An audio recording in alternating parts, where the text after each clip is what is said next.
Good afternoon, everyone. I would like to welcome you to the Russell County Board of Supervisors, May the 19th, 2021 at 5 p.m. This is a reconvened meeting. I'd like to first start off with a call of order and roll call. Tim Lovelace. Here. Luann Wallace. Here.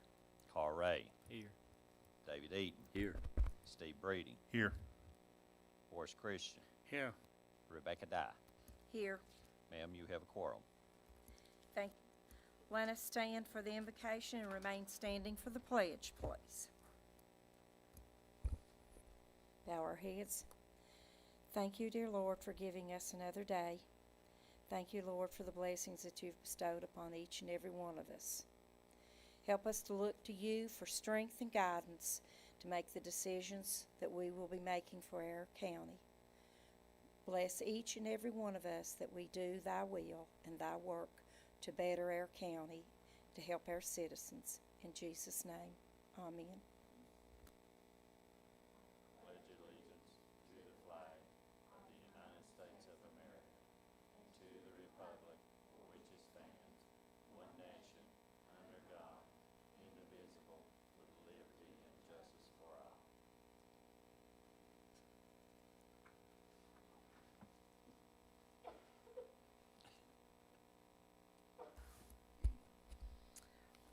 All right, our first item is the approval of the agenda, and I believe Lonzo handed us an item that he does want to add to the agenda this evening. It is the position of the enforcement officer for the tax.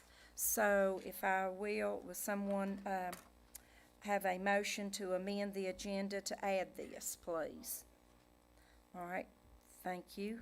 Second. Lois, Lou, and we'll add that under, Lonzo, we'll add that under, I guess, new business. Is that Yes, fine yes, with you? ma'am. Number 2 under new business. Okay.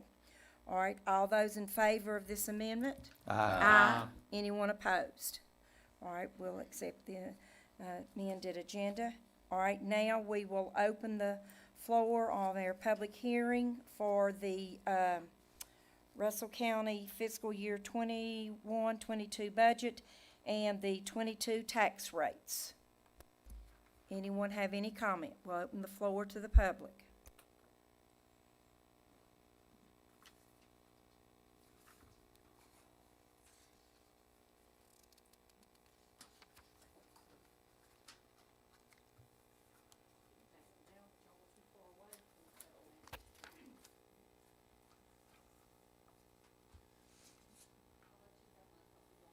All right, Yes. Thank you.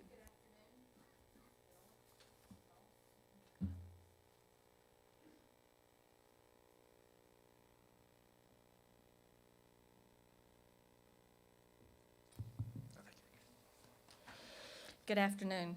I'm Kelly McBride-Delph. I direct the Russell County Public Library, and I have just 3 brief points I would like to make with you. If you would turn to page 46 or 47, I said 46, but the library's budget may be on page 47. I think, had that moment of paranoia that I think that's wrong.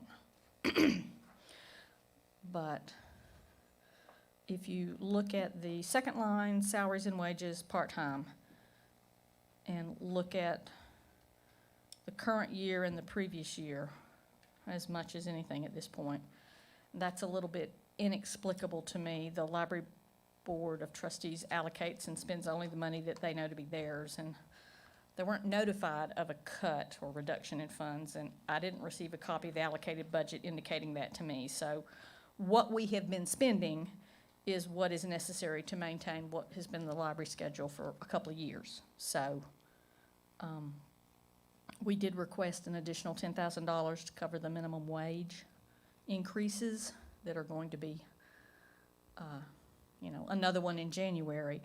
But truthfully, we needed that $10,000 in addition to what the budget was last year, not what is presently shown there.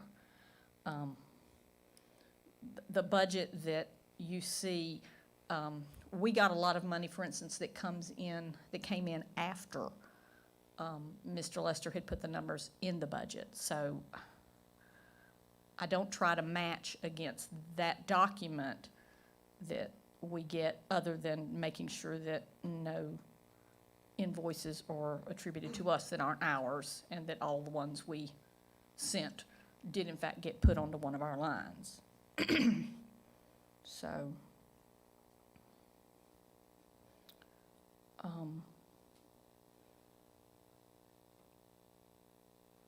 my second point would be just, what cuts to library services and hours do I need to make if we're gonna have to stay within that budget that is as proposed there? Because as that is, I mean, that's significant. So, and I ask that because, you know, you are a representative of the public. And my third point would be just, the thing that I'm finding difficult is we start into this minimum wage thing, and I know the county employees, that you're having to look at that with all the county employees, is that, what do I say to those employees that see recent hires or staff they supervise get an increase in wages when they don't? I mean, I do not begrudge the minimum wage. I understand, and particularly, we've already had difficulty in the last 5 or 6 years getting people to even apply when we have an opening, because our wages are so low. You could work at Walmart and make more money. So that compresses, and you've got those folks that have been there for 15 or 20 years and had experience when they walked in, and now they have 20 years seniority and experience in their job and have worked at it and been diligent, loyal employees who try to build their skills, and the people who work for them in 3 years are going to be making the same thing they are. So, if you flip to the top of your sheet does have confidential salary information, although it has been made anonymous. That's basically what I think we'll end up spending, give or take, on part-time salaries this year, what I expect next year, and based on what the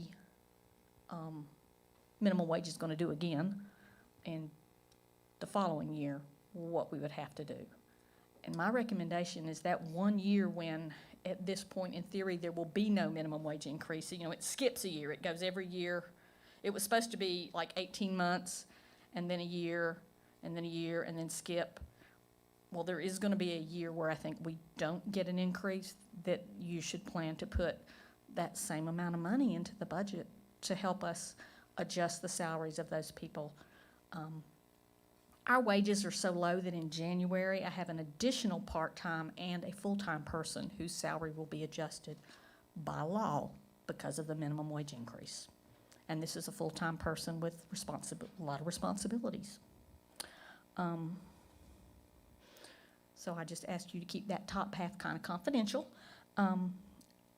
I will make the hard decisions if I have to, as I have in the past. If we have to cut services and hours, and mostly cutting hours is how we will have to do it. And I know the library board will, but like the library board, you represent the public, so we would ask you to give us guidance on that. You know, what is the way that you are most comfortable with us doing that? If we have to cut hours, we will, but we've learned that an amazing number of our people can work effectively from home in the last 18 months, but that makes it a lot harder to serve the public from home. So I thank you for hearing me. I thank you for your efforts, because I would not want your jobs, but please bear this stuff in mind, and thank you. Thank you.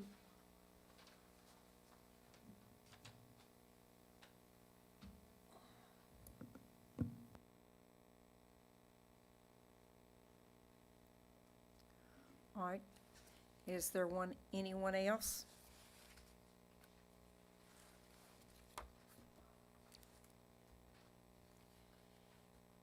Any other comments from the public? Seeing none, we'll close the public hearing on that, and we'll move on to our new business. Alonzo will go through our fiscal 21-22 financial budget workshop. Comments? Thank you. Lonzo? Thank you, Madam Chair.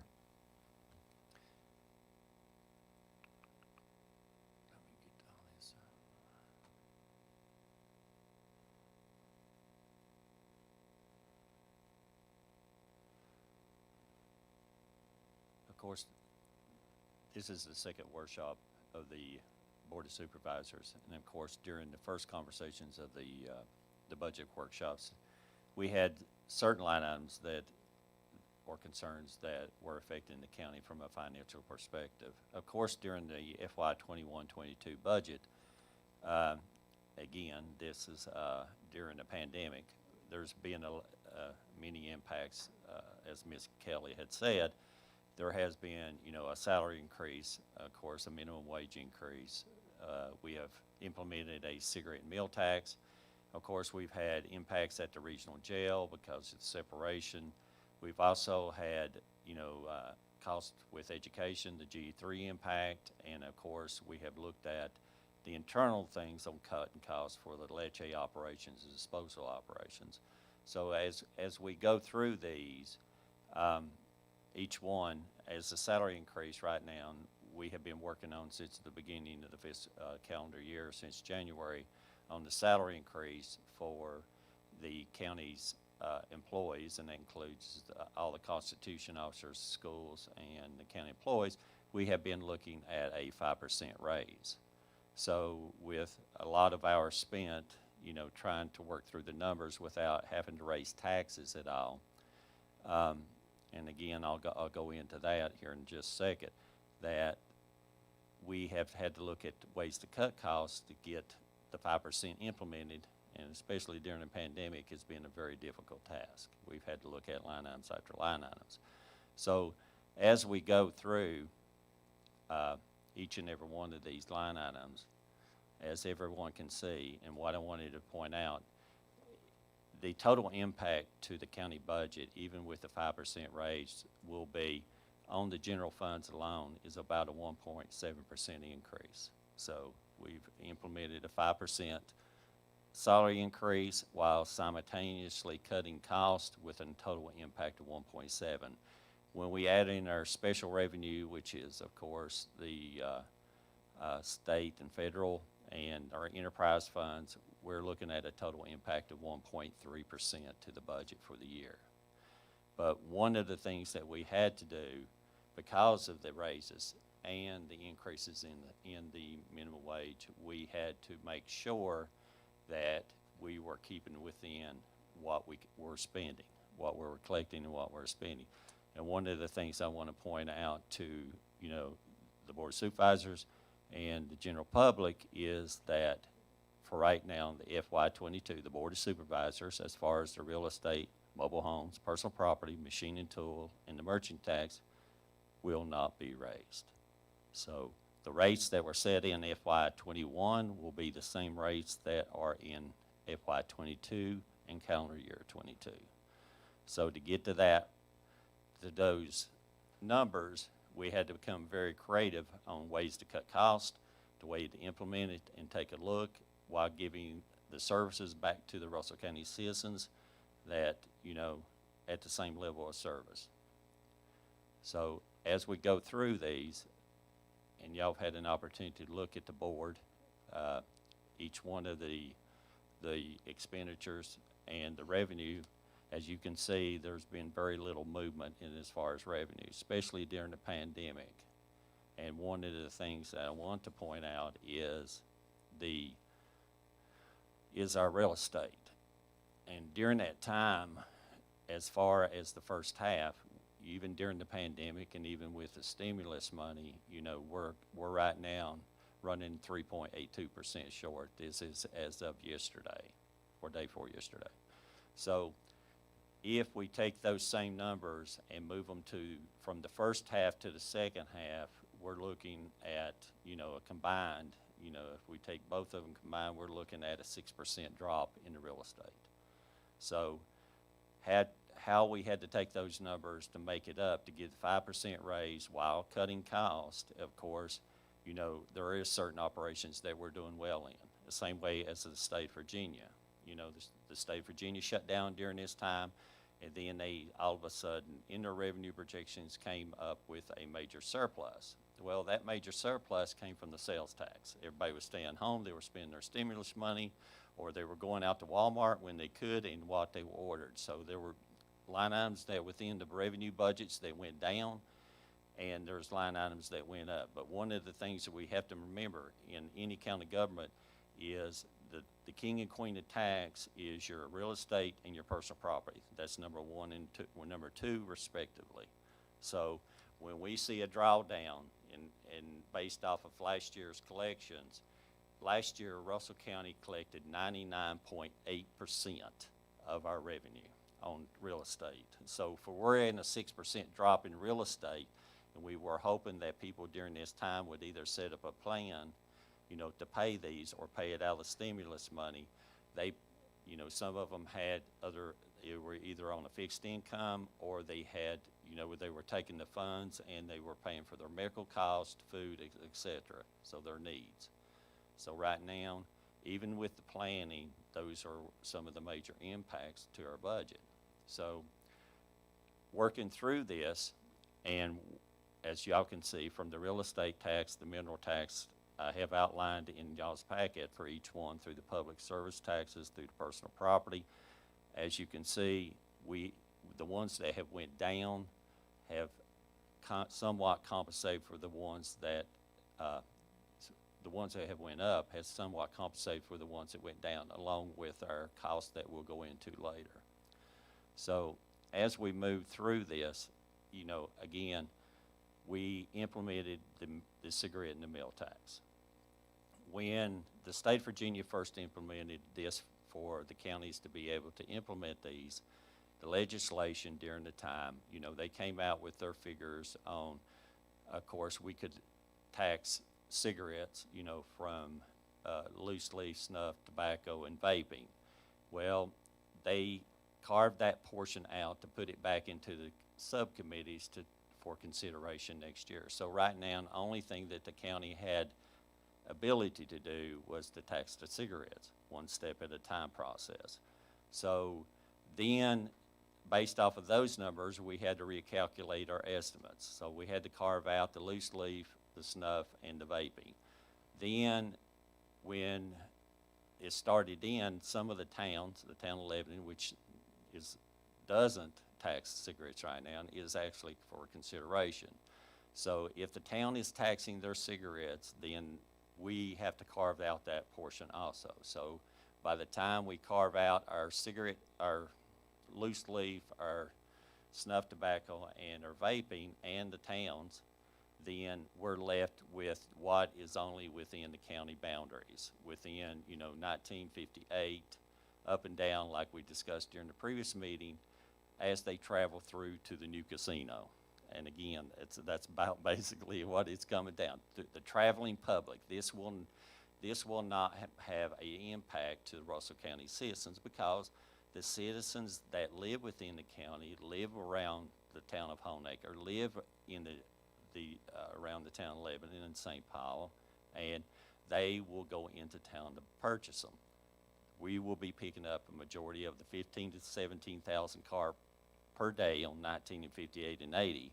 Those will be our customers based off the cigarette tax and the meal tax. Now, the meal tax is only applicable to, you know, the carry-out food, you know, the hot dogs, the pizzas, the restaurants that are not within the town jurisdictions. So that's all that we can pick up. So between them both is where I'm getting to, is what started off at $600,000, $700,000 level. By the time we take out the towns and the other tobacco products that is not taxable, we're at the 400,000 range on both, and that is at gross. So therefore, at gross, even within the program, we have to carve out the enforcement officer, which is right now, and y'all just approved to put on the agenda. Second thing is, the way the program on the cigarette taxes is, these stamps you must buy up front. Now, to the counties and the 5 distributors that we're dealing with, these comes in large increments, either $15,000 to $30,000 increments. So we must invest in this up front. So automatically, we could be into six figures really quick without the first dollar ever implemented. So there is going to be upfront costs before we start to realize a return on investment, so that, per se. So as we walk through these, and again, we had to take these into consideration. We have had discussions with the state agencies. Actually, the Department of Tax has a tobacco unit, and I have sent these numbers to them. They have looked at them. They said, Mr. Lester, this is based off your population base, based off of what the APA has stated, based off of what VACO has stated. We would be in this same range too. And actually, you're being very conservative when you do this, but one of the things that you can't do because of the historical basis, we have not included this into the budget. Now, the reason we have not included it into the budget because the Board of Supervisors, by the Code of Virginia, can only guarantee on your budget, when you approve it, what revenues are guaranteed.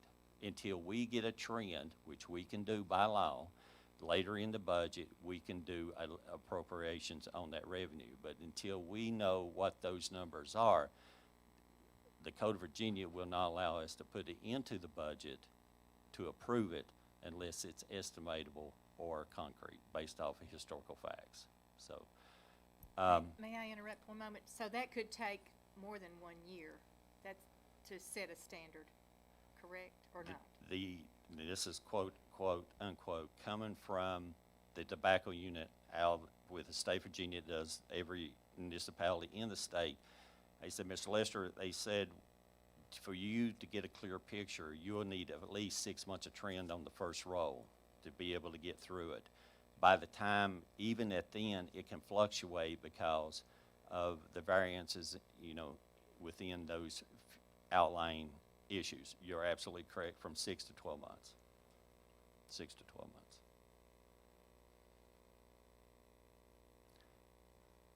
Is there any more questions? Yes, sir.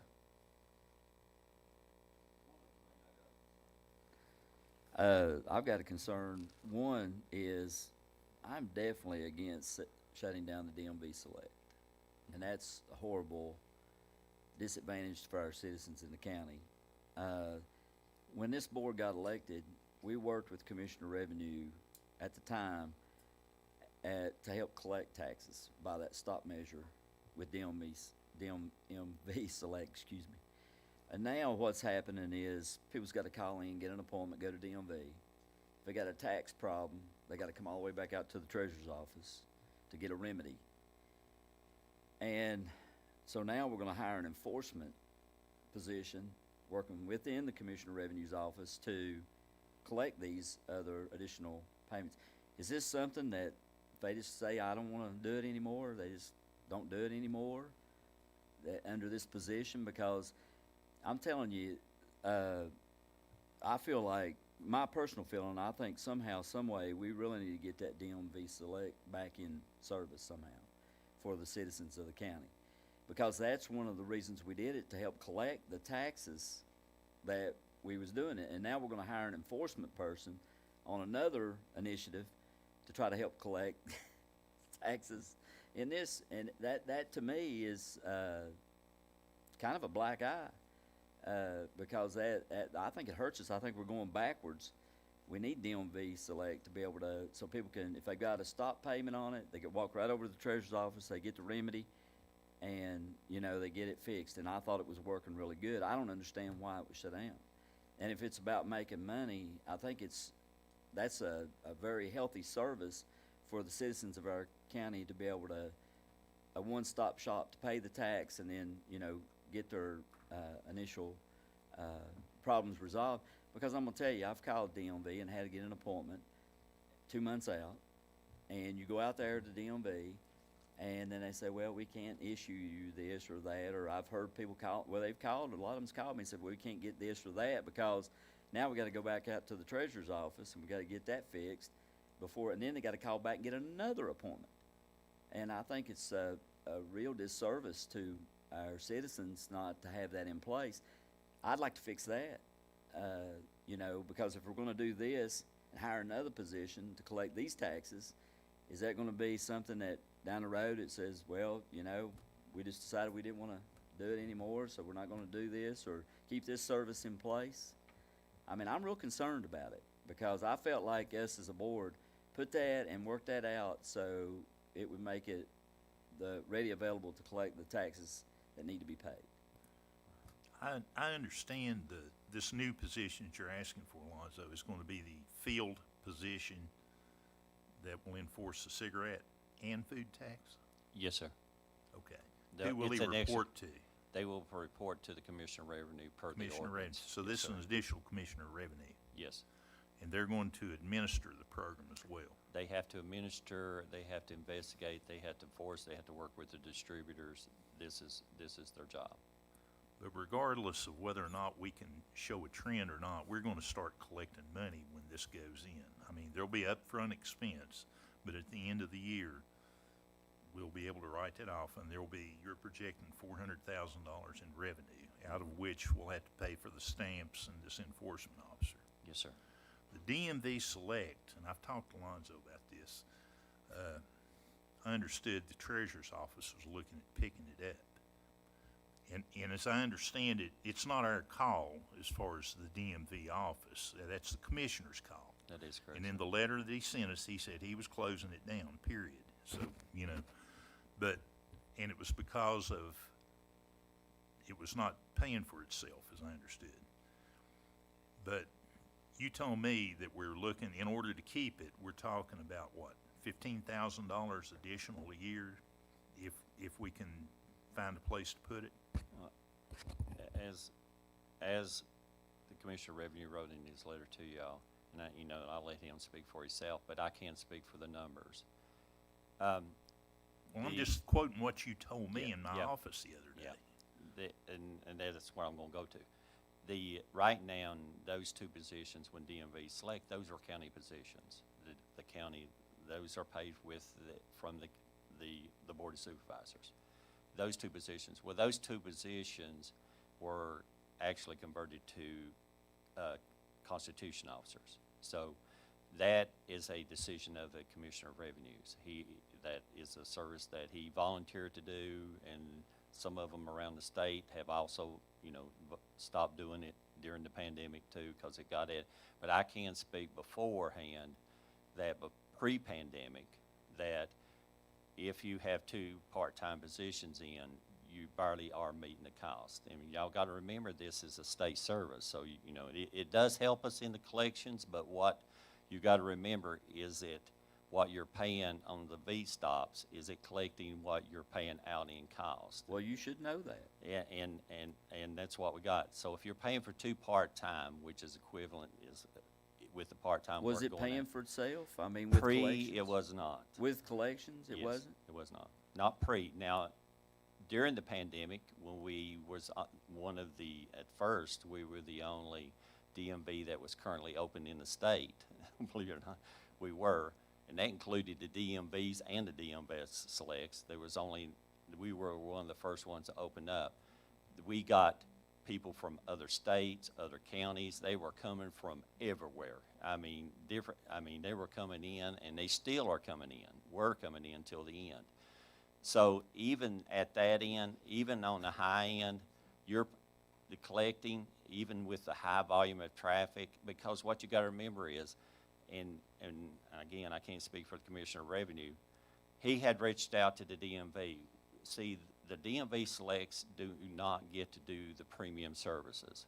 What they are paid for is the things that the state DMV does not want to do because of the volume. They want the big ticket items.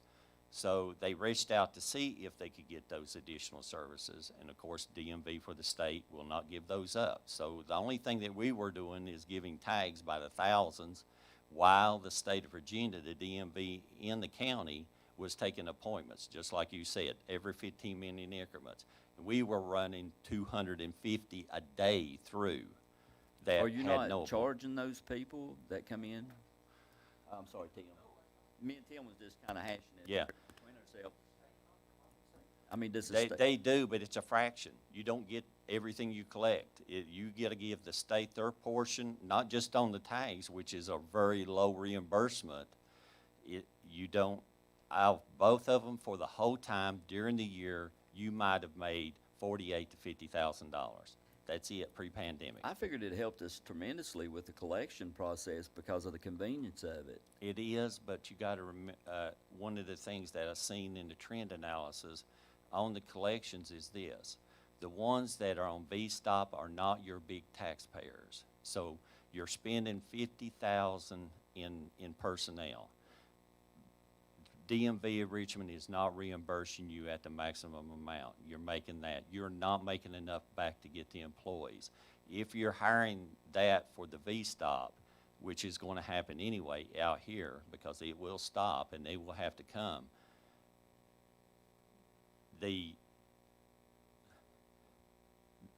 It would have The- been nice to had this information prior to knowing that it was gonna be shut down or closed, because I'm gonna tell you something. Us as elected board, I don't know if the rest of y'all was getting calls. I was getting overwhelmed with phone calls with wanting an explanation of why. Well, we didn't know why. And again, that is an elective of the Commissioner of Revenue, so they, as a Constitution officer. Has the treasurer done her analysis? Is she still Yes. considering it? If the treasurer had discussions with me, but based off the volume of what it is right now, currently during the pandemic, to pick up the load, you would have to have 4 people. Not just the 2, the 50 to break even, you would have to have 4 to be able to carry the volume. And also, you gotta have the upfront training. And now, that's her numbers, and that's what Randy had done. Is that based on the numbers that we've been seeing during the pandemic? Yes, sir. And what I had been doing with this, because we were the first DMV to open up, we were compensating, out of the Board of Supervisors during that time for those 4 positions, part-time, the volume. Even with the high volume, even if you look at what was collected, I think, and I can pull it up here in a minute, I think it was 82,000 you were getting during the most heaviest volume of all. But again, the point is a state, it is a state service. Are we subsidizing the state service like the regional jail? Y'all know the figures on that too. So how much benefit are we getting out? Does the V-stop, because your major taxpayers, that 3.8%, is not your primary residence. It's not the ones that own property, have businesses, or doing what they are required as citizens of Russell County. So, again, it's if there was money that was to be made in it, as much as we've cut, then if it was an opportunity, we would definitely be considering it. But when you get into that cost, that kind of training, the numbers just don't work, if that's what you're asking. Okay. If that's the case, could you provide us with those numbers? I can, sir. I think we need to have that so that we have a response to the citizenship, because they consider it a service just like trash service, I mean, Yeah.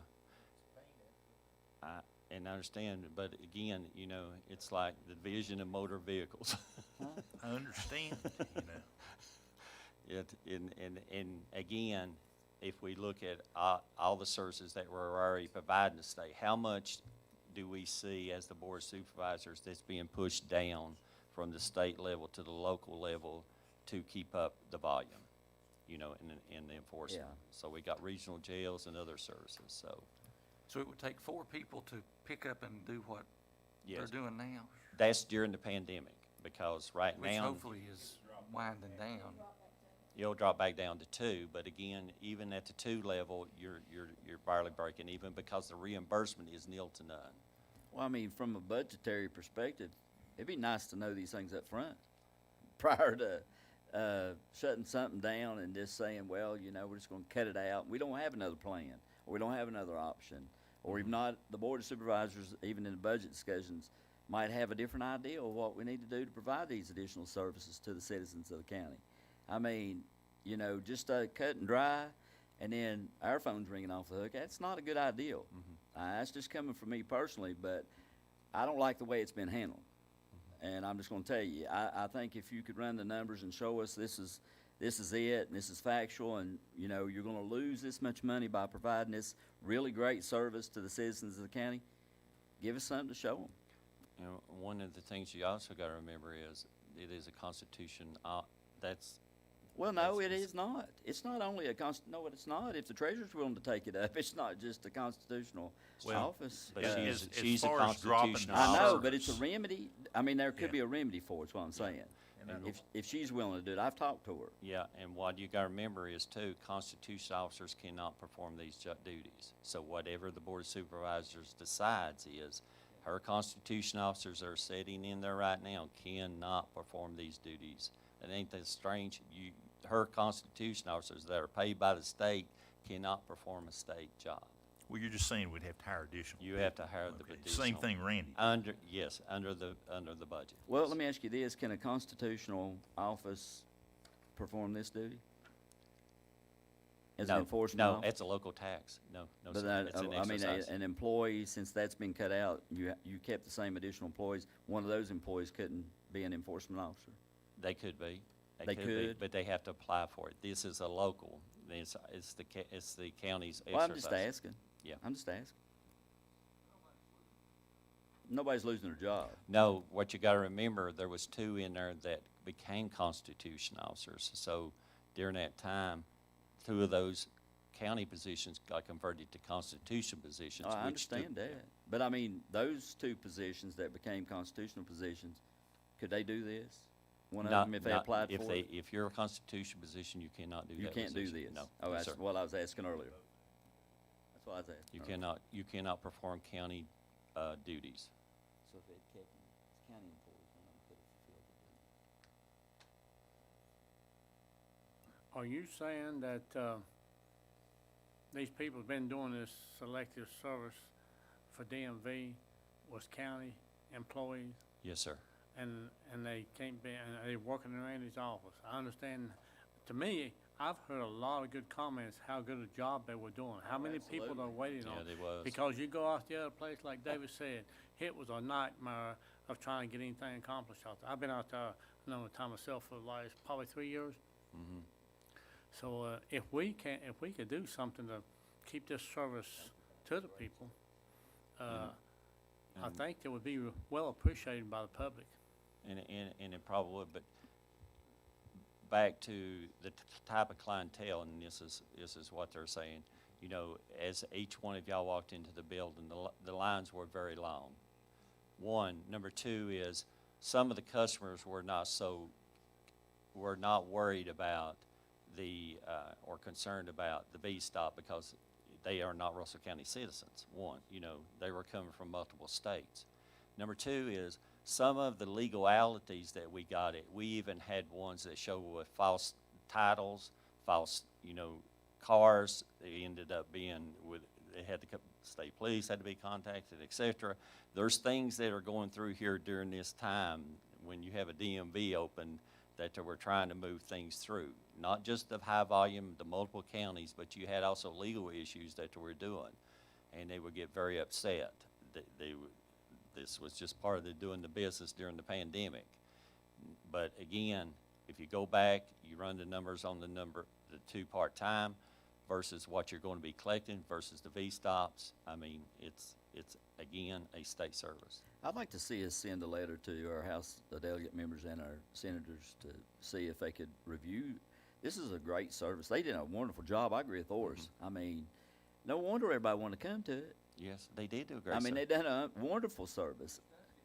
I mean, you've done it in 15 minutes and not went through all the heat and aggravation you have to go through, and which they've got a little We bit did. better out there. But I mean, if this could be looked at as far as dividing the fees or giving more money to the localities, there'd be more counties want to do this because it's such a great service for the citizens. And I think we ought to send them a letter and see if there's a way that they could up the ante a little bit financially to provide this one-stop shop, you know. And if they want to keep the gravy, That's maybe what they they're ought to doing. redistribute some of it down here because they can see how good the services worked on the local level than it did at a local DMV.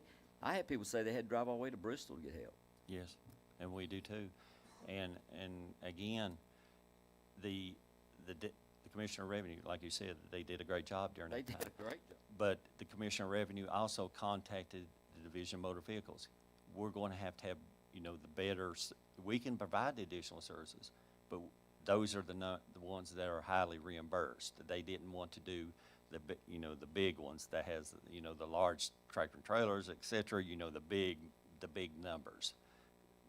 We got tags, $50 at a time. I mean, it was just high volume, high volume, high volume. And the reimbursement even on it was nil to none.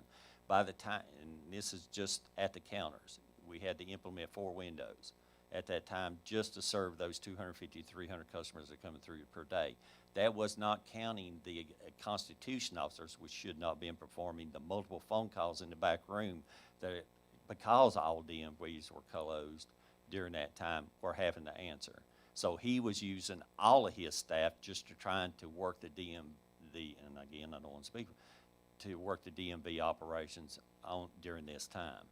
But again, if you go pre-pandemic, you had 2, you might have, if you run the salaries between what you're paying 2 part-time, especially with the raise in the part-time hour, based off of what your services cost, and based off of what V-stops were collecting, you're providing a state service. If you had all that written out in an explanation to the House of Delegates and Senators to say, look, this is what it did, and it was able to help collect taxes, it was able to do these things, and it was a very good, convenient service for our citizens. And we would like for you to take a look at it and see, what could you do in a piece of legislation to make them up the ante and pay us more for the services that we did?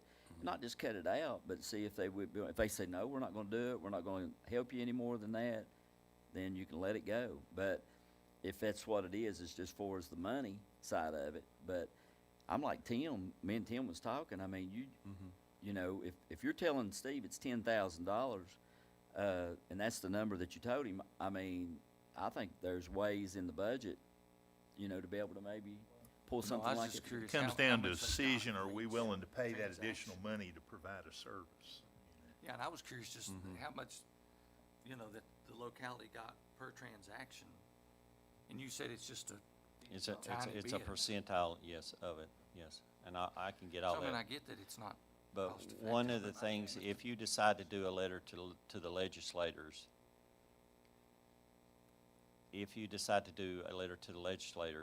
probably the best thing would be start off is to inform the legislators, get the DMVs open. Because again, the volume would, if you remember pre-pandemic, those numbers, we didn't have anybody at the counters. It was a low volume. We didn't have any long lines. If the DMV gets back to the services they're required to provide, that they're getting compensated for, then we would not be having this issue. The legislators needs gets the DMVs open. Well, let's send a letter to them and So- then, encourage them to do it, to So open while them we're up. talking about, money, unfunded mandates, That's exactly. so while we're talking about that, so let's talk about garbage, let's talk about water, let's talk about other things. We cannot select what we want to select here. So I understand what you all are saying, but we just need to move on and try to do the best we can. But if you're gonna send a letter to the legislature, why don't we work on the other unfunded mandates that we have to do, like our schools and everything else that is taking our tax dollars, our local tax dollars? That's a good point. There's a lot of services there. But you are gonna comes up. provide us with that cost information? Yes, sir. Okay. I will do that.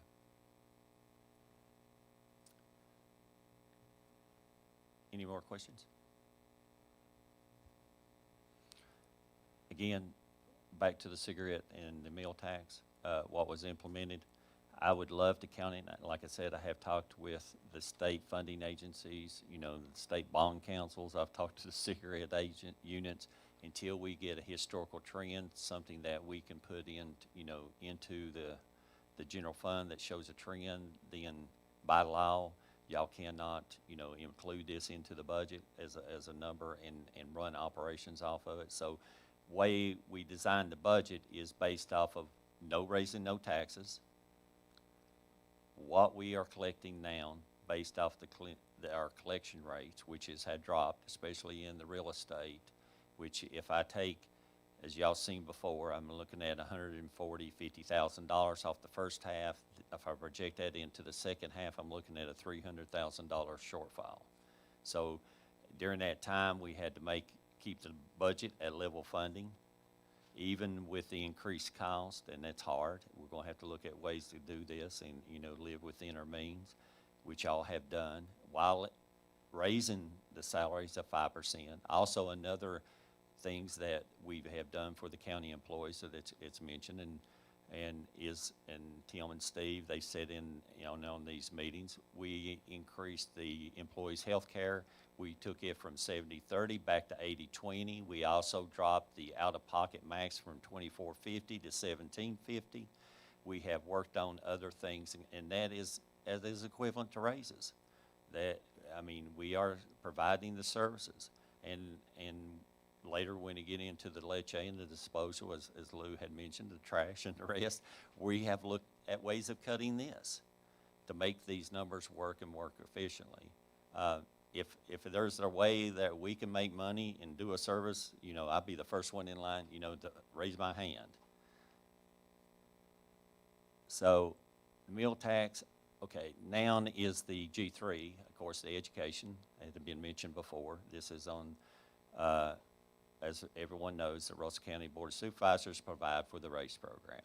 That is every student that attends Russell County schools during their last senior year can attend a Southwest Virginia Community College for free for the first 2 years. Now, the state of Virginia has also implemented the G3 program that has an impact on the county tuition programs. Now, this program is applicable to the blue-collar ones, not just, this gives opportunities for the ones that want to go into professional careers, but this and also gives the ones it's needed right now, and it actually is paying very high salaries, especially your HVAC, your electricians, and your tradesmen, the blue collar.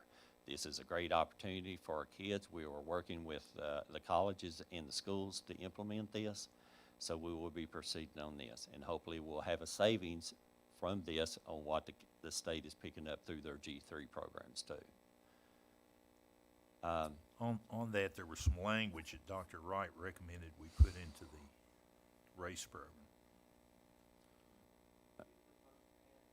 We did propose to add that the RACE program will cover students who are not eligible for G3 funds. Yeah, Is that- yeah, yes. Yes, as was Dr. So Brandon that's said too. going to go, we're going to go ahead and add that. Yes, Okay. that's already been implemented, yes, sir.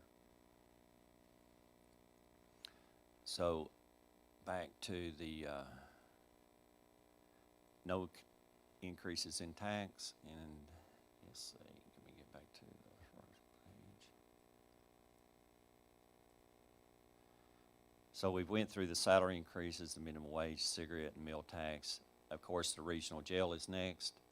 As everyone knows, the Board of Supervisors in January did a resolution for agreement for consolidation and restructuring of our cost share of the regional jail. And one of the things that,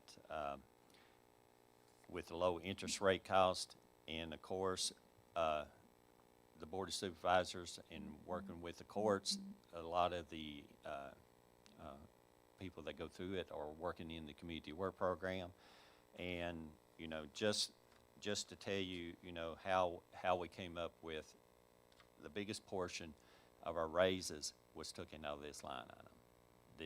What we have reduced in jail cost and restructuring debt, along with the reduction in our other costs, this was one of the biggest cost savings.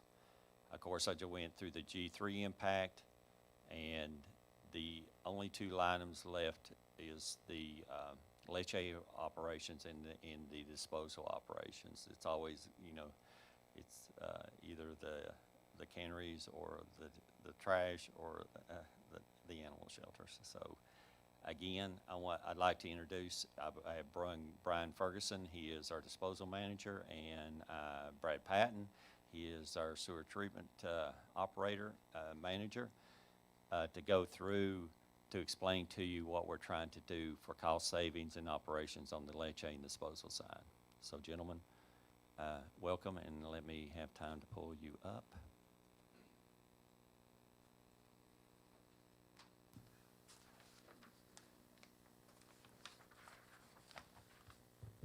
All right, we're gonna talk about the leachate, and I just got some general information to sort of start, so everybody can understand what leachate is and where it comes from, and why we have to handle it.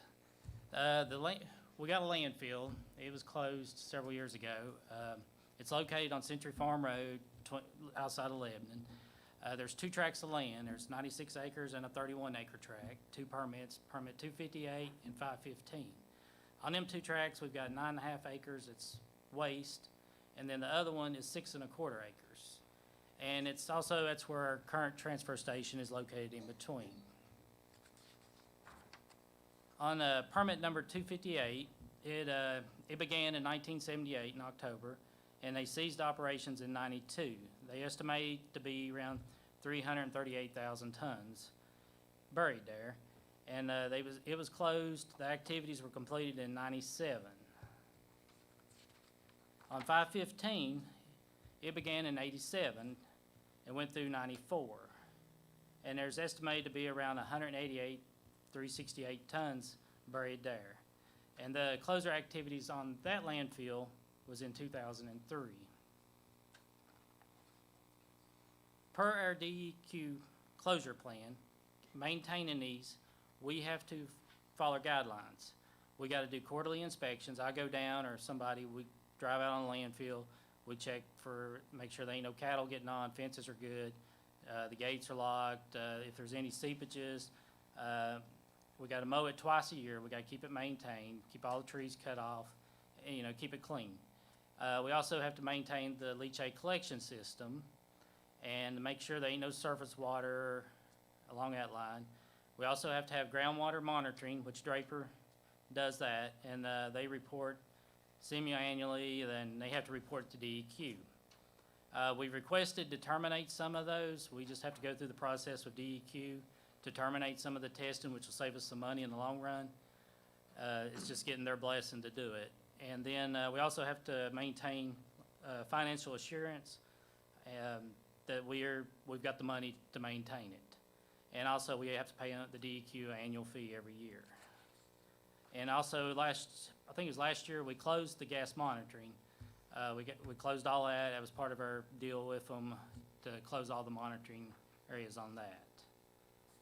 As far as the leachate collection system, that's what we're mainly here to talk about. We have to do a pump and haul, record the volumes and daily logs. They also require us to maintain the integrity of the system. Any leachate seeps that we come across, we have to repair. There's been a few in the past. I haven't had to do any since I've been, but I know in the years past they've had to go in there and repair them. And then we only have to test the leachate as required by the treatment plant for the parameters. Everybody, you might know, what is leachate? Well, leachate, it comes from all the trash. It's, as water goes through the trash, it produces what they call leachate. And they've got like systems, it's got sort of like a septic field bed, I guess simplest way to put it, except reverse. It collects all the water and takes it into big concrete tanks. We have to maintain those tanks, make sure it's all captured, none of them getting away from the area. Put on some volumes of what we collect. It depends on the year. If it's a wet year, we're gonna have a lot of water. If it's a dry year, we ain't gonna have much water. And it just varies. I mean, as you can see, we've gone from 2016, 1.3 million, to last year was 2.2. And this year we've already done 572,000. So we've averaged probably 1.9 million gallons, which gives you a daily average of 5,000 gallons a day they both produce. Currently, we have contracted with Pump and Haul to Collins. They collected they do all the pump, make sure the tanks don't overflow, and they haul it to the wastewater treatment plant. Currently, it's costing us $100,200 a year to do that, for them to provide that service. It don't matter if it's a dry year, he's coming out good. It don't matter. If it's a wet year, he's hauling more. So it balances out. I mean, that's the fee he gets no matter what. The wastewater treatment plant, we're currently taking it to Lebanon, and they're charging us 5 cents a gallon to treat it. Last year's cost was $112,000 is what it cost us to run it through their treatment plant. Our current storage, you know, like I say, we had concrete tanks that are underground. We've got 6 different collection points. There's 3 on permit 258, and there's 1 on 515, and we also have to collect the leachate from the transfer station where we wash the floors down and any leachate comes off. We're looking to increase our storage and to provide maybe, right now we got a total of 30,000 gallons, and we're looking to increase to a little over 80,000 to sort of help us to control the leachate. Currently, what we're looking at doing is purchasing another roll-off truck. And we're gonna get us a roll-off vacuum pump and some vacuum tanks. The reason I wanna go with the roll-off truck is where we do the rotation program, we keep the trucks rotated. It's really come out a lot as far as our maintenance. Currently, if you base it on a 5-year payment, we're paying $470 for the truck based on our rotation. Now, if we financed the truck, kept it 5 years, it would cost us $2,600 a month for that truck. But this way, we keep it under warranty, and we always have a new truck, and don't have to worry about as many breakdowns as we would with a used one. And alternatively, with the roll-off truck, I'm looking is to be able to haul trash when we're not pumping leachate, or times that we have a truck down, or years of high volume like during Christmas or holidays, etc. Or pandemics, yeah. I'm gonna let Brad talk about the wastewater treatment plant. Basically, Lonzo made a request that we look about processing the leachate through the Daint treatment facility, which is, I guess, jointly owned with the Board of Supervisors and now the Russell County PSA. The plant's 125,000 gallon plant a day. We're running less than 50% with the volume of wastewater coming from the community of Daint. So we definitely have the capacity. I created a pilot study program and presented it to DEQ to basically get their blessing to try to process the leachate through the Daint facility. They agreed to give us a 3-month trial run to look at it. We had to increase our permit testing to 3 times a week, and agreed to do a metal analysis because of the unknown components within the leachate. And of course, you know, the Daint plant discharges into Leak Creek, which is just a few miles from the Clinch River, which we all know the diverse ecosystem that's involved with that. So basically, we've been at it since the 1st of May. We're not seeing any kind of problems or anything, you know, at the current time. We've been processing, varies according to the last few weeks here, anywhere in the neighborhood of 10, roughly, I guess on an average, about 10,000 gallons a week, which is, you know, basically saving about $500 a week as, you know, to processing it with the town of Lebanon. But I think with the items that Brian's working on to get in place with the storage tanks and things like that, that'll give us a greater ability to handle the volume. And hopefully this will turn out to be a permanent thing, and you know, it'll pass on some savings to the citizens of Russell County by being able to process it through our plant, the plant at Daint. Also, I've done a cost comparison here to give you an idea. Currently, you know, it's costing us $212,000 a year to take it with the contractor and to the Lebanon treatment plant. If we go, we've projected, run the numbers, and buying a truck, full-time employee, and getting equipment, we should be able to haul it for $67,000 because we're going to be able to haul more loads. And if we get all this in place with the storage, we'll control the leachate. It won't control us as far as overtime or anything of that. That's one of our goals. And taking it to the waste treatment plant, our cost is going to be way down. As we go through a study, we're learning more, but we think we're going to get it down to $22,000 is what we're looking at. And we're conservative on that number. So that gives you a projected savings of $121,000, hopefully. So, And then, as far as our goals, we're gonna keep working towards, eventually we wanna eliminate the haul, I'd love to.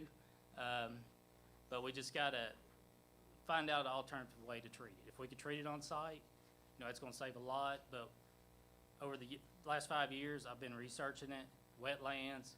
You get into DEQ standards, there's a lot of standards, but there might be a possibility to do on-site treatment. Me and Brad's talked about doing some treatment before we take it to the treatment plant to make it easier on them. Whatever we can do to make the process work better. Like I say, you know, if we can increase our storage and just keep cutting our cost on the haul, you know, look at irrigation, evaporation, different alternatives is what we're hoping to look for. And possibly maybe taking some of the trash out and doing away with it completely so we don't have to be done with it. Me, I'd love to dig all of it up, get rid of it all, but I understand the process. So I guess with that, does anybody got any questions or turn it over to Lonzo? if he I wants- do, and I know enough to be dangerous, so bear with me. On ammonia, are you all using, the dilution on-site No, for that to evaporate? No, all we're doing is pumping in the haul. I'll let Brad talk on that part as far as the, We're currently monitoring ammonia at the plant and what we discharge, and our ammonia is well within our permit limits. Our limit varies to the seasons. I think, top of my head, I think it's like a 12 milligrams per liter in the winter, maybe a 7 in the summer. Most of the time, we're less than 1 at the Dank plant.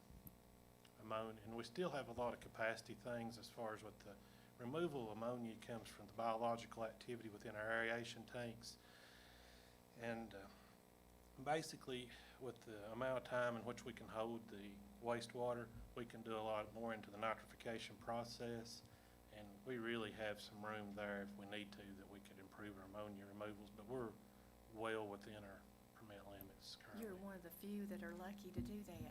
Well, the Dank plant was designed, it's a sequencing batch reactor, and it has the ability, actually, I guess leaves a small footprint, and it's actually computerized controlled.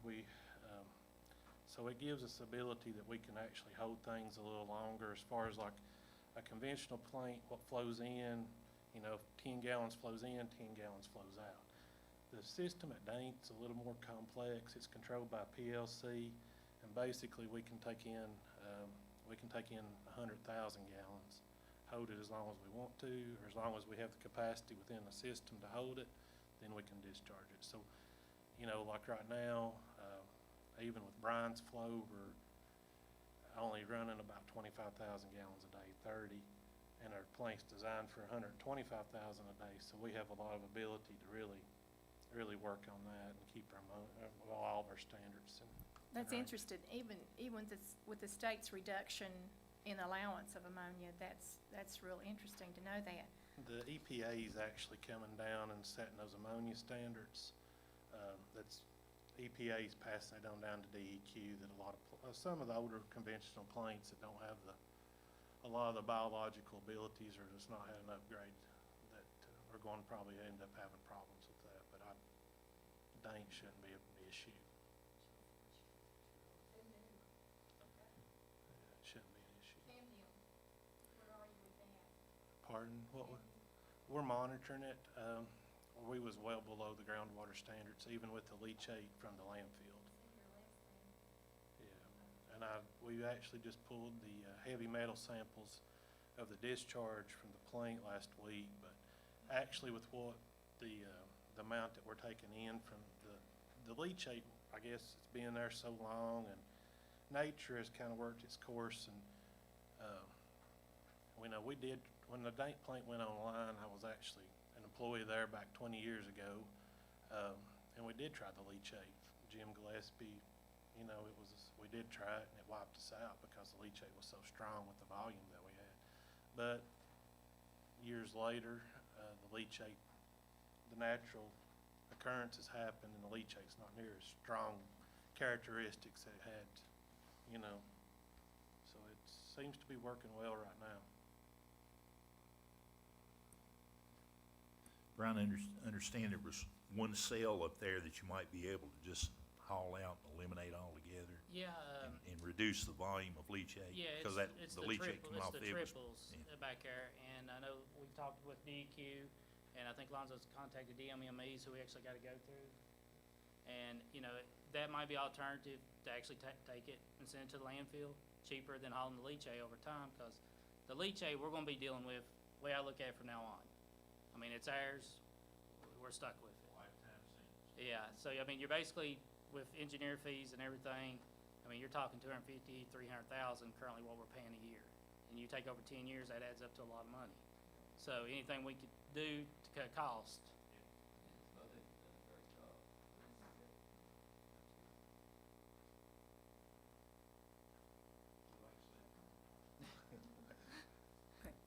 Any other questions?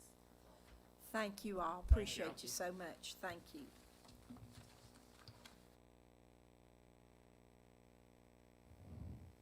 Just to add to what Brian and Brad had emphasized, and that's the way we have been progressing in our planning. The landfill is long-term. If we take out the sections that were temporary, that we can excavate out and reduce up to 250,000 gallons per day, and also we have got a DHCD grant in to go in from Dane to St. Paul. This plant, of course, right now, you know, we still owe on it. So this revenue will help pay for the remaining payments on this as long as we're DEQ compliant. Then we're even looking at maybe longer as part of the permit and part of DEQ, and Brad and Brian will tell you, we have upgraded this plant to where it is permitted for DEQ, for not just the leachate, but for the dank sewer treatment plant that's going into Lick Creek. So in that capacity and all these upgrades, we have made it as clean as can get from an environmental perspective. But also, after this plant is done and everything is in place for the, for the St. Paul project, we are also looking in conversation and talk to DEQ of course, the control panels, and Brad and Brian can emphasize on this, is maybe take the plant out and move it to the landfill. Because our control panels and the equipment is still in good enough shape to where we could actually move on site and take that out and just have the rest of treat it on site. So one of the control panels and what's sitting on site is there, and let the leachate just proceed on to St. Paul, and that takes all of the treatment out or any environmental issue. Because who knows down the road what the environmental is going to do. They may change their specifications, which they do often. So let's just get it to where it's at, maybe in the long term. But this is step one in the process. So, and in the meantime, as part of DEQ's protocols and insurance, that with us treating it there, we're not going to alleviate the town of Lebanon as to treat either. That way, if something happens at the plant, we're also in conversations with the town of St. Paul to be able to treat at either plant if something goes down at our plant, or if we have an abundance amount that we cannot handle. DEQ will want to see that in our contingency plan. So we're going to set these up to take this up one step at a time to where we, long term, this is a landfill and it's owned by the Board of Supervisors, so we will be treating it with your great grandchildren, hopefully. So that being said, is there any questions?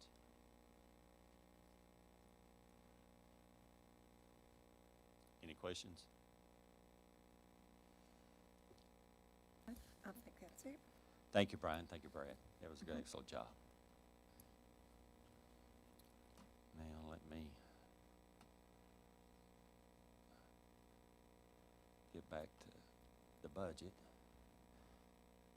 Again, we went through the salary increases, the wages, the cigarette meal tax, the regional jail. Again, what you have seen from the cost savings from these operations that you're seeing, along with what we have restructured with the regional jail and the other components, and other departments have done cuts, we have been able to, without raising taxes, implement the 5% raise, that's what, the state of Virginia and everyone else got, and then proceed on with no impact to the taxation. So, I have included the projected budget, I have included the general ledgers as a reflection on these, and if I have any more questions concerning any other issue on the budget or impact or the financials or leachate or. As far as your projected salaries, do you take into consideration the minimum wage change in January of '22? The one in January of 2022? Yes. Yes, So it's in there. yes. And, with that said, I think that Kelly did bring up a legitimate issue that we need to look at, is, how that, if you have salaried people that are at a certain level and the minimum wage is changing so that the hourly people, in essence, could be more than the salaried people. And I understand, the part-time people don't get benefits and the salaried people do get benefits, but I think it's something we need to be looking at right now, because, there's another one in January of '23, it jumps up another dollar to 12, and then January of '25, it goes to $13.50. Well, and just to add to, those are considerations, but hopefully, of course, we're in the pandemic, that the businesses get back open, our jobs will come more open, so therefore our real estate will get back to normal. Yeah, Right now, this is trying to get us over the hump. I understand that, but I think it's just something you need to be looking at on all these hourly people as to what kind of impact that has, and we're going to have to do it, and how that salary increase affects the salaried people. We need a plan, as David says, to how we're going to address that issue. If it's an issue, I think we need to find out if it's a real issue first, and then if it is an issue, if all of a sudden the hourly people are jacked up above the, then we're probably going to have to look at some sort of adjustment on the salaried people. We just need to know that in advance and have some sort of plan as to how to address that. The first wave, as everyone knows, the $9.50 went into effect on May the 1st. And of course, me and Vicki, we had to actually had this conversation this morning. When it will start really hitting our budget and the impact on these other positions at our county will be the January move. You see, because our employees right now, they're some of the less, right now we operate within means than any other county, even including half our positions, that we operate, efficiently, and it's like some of them have not been raised. And it's going to be something that we'll have to fix, but the impact one will be the January impact. It's like I was talking to Tim and Steve here, as far as you need a long-term plan. You still got debt service, and like if you owe $200,000 on the Dayton sewer plant, you're gonna save $100 and some thousand. You can pay extra on the principal just to get that gone out of your way, off your debt service payments, to where you have that extra monies or flexibility to be able to make those adjustments for these salaries and additional repairs or truck costs. And I want to commend these guys. That's a huge savings to be able to do that and take on that responsibility. And and what Brian's done with the trucks and being able to buy those vehicles, I'll say it again, I've said it numerous times. I told him I was going to have to take him car shopping. I don't know how you do that and be able to save that kind of money and buy and just have a new vehicle coming in all the time. But I commend you for that. But I think a long-term plan is needed. Just to see that not only the economic impact, but if you can save it over here, you might want to re-establish it somewhere over here to be able to adjust on those numbers and salary employees and part-time and full-time employees. Right, Lonzo, the next thing you need to discuss is our enforcement officer that will be working with the meal and cigarette tax. Yes, ma'am. of course, I need this was added to the agenda for the excise enforcement officer that will be within the Commissioner of Revenue's office for, they will be overseeing the meal and tobacco taxes program to ensure that we're enforcing by the ordinance and by the Code of Virginia. I need a motion to proceed with advertisement of the excise tax enforcement officer for the Commissioner of Revenue. Right. Do we have a motion to advertise for this enforcement officer? I'll make it. All right, thank you, David. Do we have a second? Lou, any discussion? All those in favor? Aye. Anyone opposed? All right, move on with that. Ma'am, that concludes the county administrator's reports. If any, on the financial budget and taxes, is there any more questions or comments? All right, David, with that, you were talking about our plan. I know that we have been, Alonzo has been discussing with the PSA, the consolidation, where we have 3 years of deferred payments.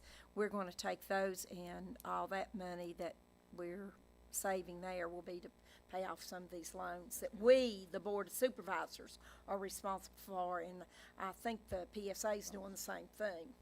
Well, VRA had intended those monies for them to set aside to build a reserve, so I wouldn't take much of it, because that's what VRA's intention was. Let them try to get healthy and build up a reserve so that they can Right. do some of this replacement work and such. So, I've got one more thing, Alonzo. I'm gonna bring it up since I guess this is addressed to you as far as, I've had many calls from school board people that's on the school board as far as, wanting and I know one of the school board members had brought it up, wanting to make an adjustment on salaries. And what I would like to do is kind of look at it or send a letter over there to the school board, for a short and long-term plan as far as the adjustments of these wages between, and the reason I think this needs to be addressed, it's another can that's been kicked down the road for years. We got elected, and when I got elected, that's all I heard is the salaries in the county, and we're the lowest paid between Washington County and Wise County and Buchanan County, Dickinson County, Tazewell County. I've had phone calls from administrative people. We've had great discussions. I've had calls from teachers, had great discussions. And I don't think it needs to be a negative issue. I just think it needs to be an issue that needs to be talked about. And there's going to have to be a long-term plan from a budgetary perspective to see how we fix this. How are we going to ever be competitive whenever other counties giving a 5% increase and we're giving a 5% increase? There's no way that we can ever, and I'm a very competitive guy, just like about everybody in this room is very competitive, and you don't like going backwards and you don't like to lose. And I think there's going to have to be a time to where we request something from the school board as far as working with the county. They say, well, they get their pile of money, we get our pile of money. To me, it's all one money. It's Russell County funds. And I think that we're going to have to really look at this deeply and ask them to show us a plan. How do you fix it? Bring some administrative people in, bring some people in from the school system, mathematicians or algebra teachers, and let's sit down and try to figure this thing out, because if we have been very blessed to do what we did and give them raises, but you'll never catch up. There's no way we'll ever catch up and be competitive. Now, if you want people to come here, live here, work here, and stay here, we have got to get that thing fixed, and it's got to get fixed somehow, some way. We need to look at ways to be able to either cut or either work it into a budgetary or pay off debt services to be able to fix these allocations of salaries that need to be addressed so we can be competitive with these other counties. I mean, we lost three this year in Castlewood, went to Wise. And we were losing teachers and all these other people that's going to these other counties because they can make $10,000 more in a year. I just want us to focus on how to fix that, a long-term plan. How do we get there? And I know me and Steve worked on a matrix plan in our first year we got elected and presented it to them. And they, it went. I agree with David. As long as we do the state recommended and everybody else does, if their salaries are higher, their 5%'s higher than our 5%. So the gap just keeps getting wider and wider as we move along. And what I would like to see is how our positions in Russell County, the administrative, principals, assistant principals, teachers, custodians, cafeteria workers, how we stack up against the state average.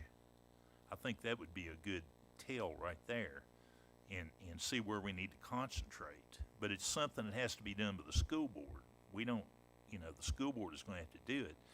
And I would, I think we just need to write a letter and ask them if they could take a look at that.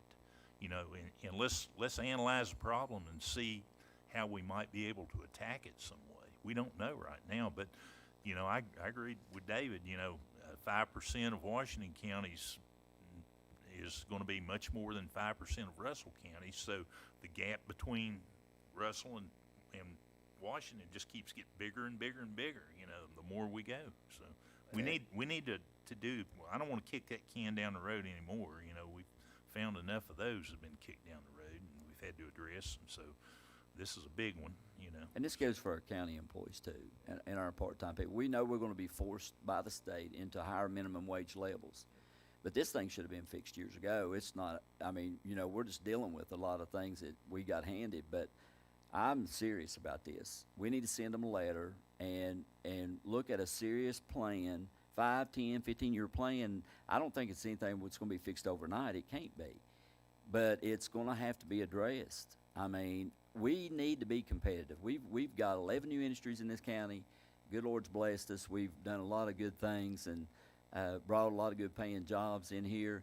And, whether you lose 1 or 2 or you gain 3 or 4 or whatever we need to do. But to me, that's the largest industry we have in our county is our school systems. And we got great teachers. We got great administrative people, great staff. And I think we need to justify them by being able to fix this issue. However, whatever it takes, just put a plan together. We even made a mention to hire an outside independent, somebody to come in and look at it and do an evaluation of how to fix it, didn't we? I would like to say this, or ask this, is not the bottom line and the amount of revenue that each county gets has something to do with how much money they can pay these school employees and county employees. You got some of these counties that's got the coal money coming in. We don't have much of that. So I would think the bottom line, one of the factors would be how much revenue that we've got coming in that we can put to those sources. You're absolutely correct, Mr. Christian. Yes, it's the revenue. I would like to do a whole lot of things if I had the money. I've told my wife time and time again, I'd like to fix up all these antique homes, rundown homes. I don't have the money to do it. I love to do it, but the money's gotta be done. If we don't have the revenue here in Russell County to do that, then that could be one reason why we have fallen behind. well, hopefully we're gonna generate some more revenue. We've got several industries that are just sort of hanging out there, and I just feel like, I've said this for the last 2 years, we're about ready to turn the corner. I hope that corner gets here quick. But we have to look at the problem, and we have to see if there is a solution. We may find there's not a solution to it, I don't know, but we need to figure out, have the information available in front of us to see what the problem is, and then try to work on some solutions, Orr's right, if we don't have the money, we don't have the money, but, we need to look at it. We just can't, put it on the back burner and say, well, that'll be okay next year, we'll worry about that. I agree with that. We need to look at it, but we also, like I say, we can look at these things, see what possibility we can do, and then see if we're gonna have the revenue to take care of it. Yeah, we need to look ahead and plan ahead and such stuff. What's your Thank you. favorite saying, Lonzo? The king and queen of what? Tax. King and queen of tax. Is what? Real estate and personal property. Real estate and personal property. So that means, That's where your revenue base is. and we need to have what? This is a test. More people living here Yes. in homes, Yes, paying real estate and Yes. personal property taxes. yes. So why do people choose to live in certain places? Because of amenities, because of things to do. Right. So, we can have lots of jobs if they're gonna live in Washington County, cause that's where the fun place is. And what's the tax base over there? I didn't look that up today, but I do know that Wise County is 9 cents higher than Russell on the real estate. Yes, they just raised their 7 cents. And one of the things, like, this is a pandemic, so it's kind of like an anomaly that we're trying to get through and get over and work through this, even with our cost savings from what the Board of Supervisors implemented. If y'all hadn't implemented, you know, the debt restructuring on the regional jail, I couldn't have came up with 5%. There is no way I could have reached those numbers. With those things, and then we cut the leche and, you know, and trying to run the operations here, we would have never got to this point even at the 5%. But what we had said in the previous board meeting, once these businesses, we get these things opened, we get the casino, there's the real estate. If you was to go to the assessor's office right now on housing in Russell County, it has went up 20 to 25% on sales. The sale price has. There is no inventory. We are about there. So you're right, but we've got to be there to consider these programs. But don't wait in the meantime till you get to there to start the planning process, like the leche. You know, if we had the money, you know, Brian would love to go ahead with our plan and move it to the landfill to take care of this. But to work within our means and based off the plan that we got, and for the closures and the rest of the projects, it's one step at a time. There is a housing shortage, and it's gonna be even worse when some of these industries come in. The conundrum now is that building materials are so high, you can't. I bought some wood over the weekend, and it just put me in sticker shock. 3 pieces of wood was over $100, you know, 2 by 12s, 8-foot 2 by 12. It is. Almost $40 a piece. There's a tremendous amount of money that is coming down through Virginia Housing. And I think that part of the plan that we're talking about here is how we get that money on the ground and how we do workforce housing, not any other kind of housing, but good workforce housing for families. And that puts children in our school systems. So it all makes a nice big circle here. And I don't think that we've looked at workforce housing in the direction that we need to look at it. That's my 2 cents. I'm done. All right, thank you, Ed Wittes. All right, next on the agenda is our citizens' comment period. Any citizens? All right, seeing none, we'll move on to constitutional officers' reports and requests. None here. Next on the agenda is matters presented by the board members. Tim, do you have anything? No, ma'am. David? Ma'am. Steve? No, ma'am, I've already whined about whatever Have you already done it? All right, Oris? No. Lou?